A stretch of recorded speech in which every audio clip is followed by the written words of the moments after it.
Terima kasih Anda masih bersama kami. Saudara Wali Kota Medan, Bobi Nasution, merespons upaya PD Perjuangan yang akan mencari lawan tandingannya di Pilkada Sumatera Utara, agar Bobi jangan sampai melawan kota kosong. Menanggapi hal itu, menantu Presiden Jokowi ini hanya berucap Alhamdulillah. Sejauh ini, Bobi sudah mendapat rekomendasi dari 7 partai politik untuk maju sebagai bakal calon gubernur Sumatera Utara. Soal PDIP Pak, katanya kemarin PDIP tidak akan membiarkan Pak Wali lawan kota kosong Pak Wali. Ya, alhamdulillah. Jadi,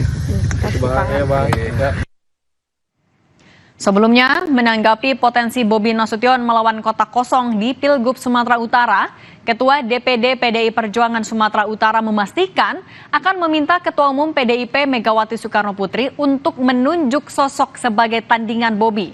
Menurut Rapidin, sosok tandingan itu harus ada, karena bila nantinya Bobi hanya melawan kota kosong, maka hal tersebut bukanlah demokrasi. PKS, DPRD, fraksi kita sudah banyak. Sering kita memiliki kesamaan pandang.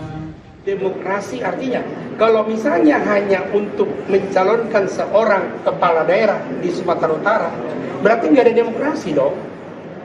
Ya, kalau hanya satu calon melawan kota kosong, apa itu demokrasi?